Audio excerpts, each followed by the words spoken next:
Assalamualaikum warahmatullahi wabarakatuh. Hari ini saya akan melanjutkan presentasi saya dalam aspek perilaku pengendalian manajemen untuk bagian C, kendali yang dibedakan untuk situasi yang berbeda. Untuk yang pertama, yaitu peran struktur organisasi. Skala dan struktur organisasi mempengaruhi strategi organisasi dan strategi mempengaruhi sistem pengendalian. Struktur fungsional dapat mendukung keefisien dalam spesialisasi tugas, tetapi mungkin kurang responsif terhadap perubahan pasar. Sedangkan struktur matriks atau berbasis proyek dapat mendukung adaptasi lebih cepat terhadap perubahan strategis atau lingkungan.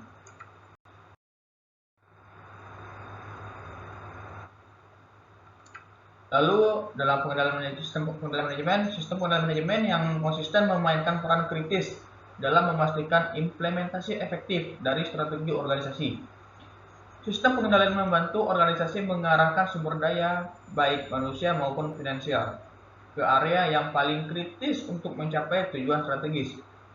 Adanya pengendalian manajemen dapat membantu dalam mengidentifikasi, mengevaluasi, dan mengelola risiko yang dapat mempengaruhi pelaksanaan strategi.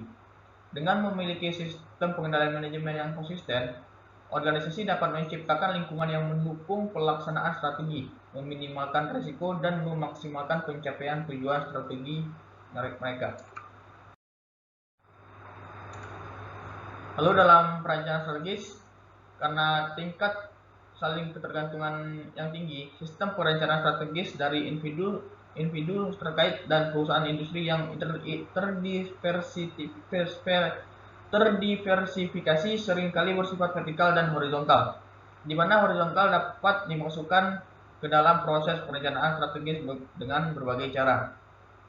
Lalu eksekutif grup mungkin bertanggung jawab untuk merumuskan rencana strategis untuk seluruh grup dengan jelas menentukan sinergi antara berbagai unit bisnis dalam grup.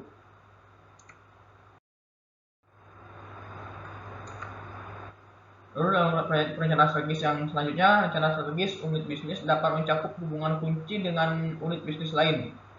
Diarahkan oleh CEO unit bisnis untuk meningkatkan sinergi dan efisiensi operasional, mendukung visi dan misi organisasi secara keseluruhan. Selanjutnya ada kantor perusahaan mungkin perlu mengembangkan strategi bersama untuk unit bisnis yang saling bergantung. Akhirnya, rencana strategi satu unit bisnis dapat dikirim ke manajer unit bisnis serupa untuk dikritik dan ditinjau. Lalu dalam penetapan harga transfer, di sini ada kebijakan penetapan harga transfer yang biasa dilakukan oleh sekelompok perusahaan adalah memberikan unit bisnis fleksibilitas dalam akuisisi dan menggunakan harga pasar tanpa batasan. Hal ini memungkinkan unit bisnis untuk mengevaluasi dan memperoleh aset dari entitas lain dalam kelompok dengan landasan harga pasar yang adil, menciptakan kesempatan untuk pertumbuhan internal dan pengelolaan portofolio yang optimal. Meskipun memberikan fleksibilitas, penting untuk memperhatikan bahwa kebijakan ini juga harus mempertimbangkan kepatuhan peraturan perpajakan dan regulasi transfer pricing untuk mencegah potensi risiko dan konflik kepentingan di dalam grup perusahaan.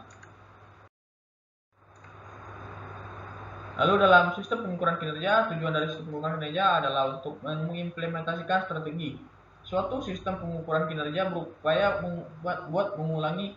menanggulangi kebutuhan pemangku kepentingan yang berbeda dari organisasi dengan menghasilkan perpaduan langkah-langkah strategis. Dengan menetapkan sistem pengukuran kinerja yang efektif, organisasi dapat lebih baik mengarahkan sumber daya mereka, meningkatkan adaptasi terhadap perubahan lingkungan, dan mencapai tujuan strategis mereka. Lalu di sini ada kunci faktor sukses, terutama ada kepuasan pelanggan. Hal ini dapat diukur melalui survei pelanggan serta jumlah keluhan dari pelanggan. Kedua ada retensi pelanggan. Retensi pelanggan dapat diukur melalui panjang ikatan yang terbentuk antara perusahaan dan pelanggannya. Lalu tiga ada loyalitas pelanggan.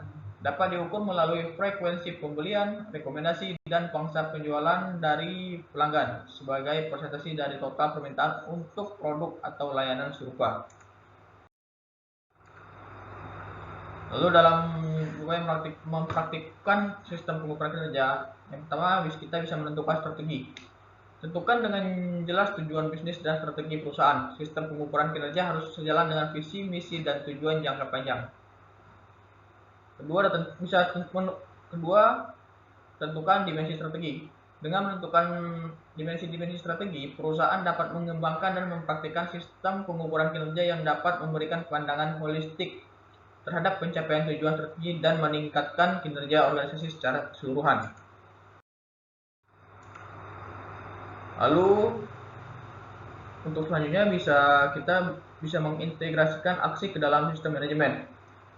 Kartu skor wajib diintegrasikan dengan struktur resmi serta informal organisasi, budaya, serta aplikasi sumber energi manusia. Implementasi kartu skor perlu disertai dengan mekanisme umpan balik yang berkelanjutan dan kemampuan untuk melakukan penyesuaian seiring perubahan kebutuhan organisasi.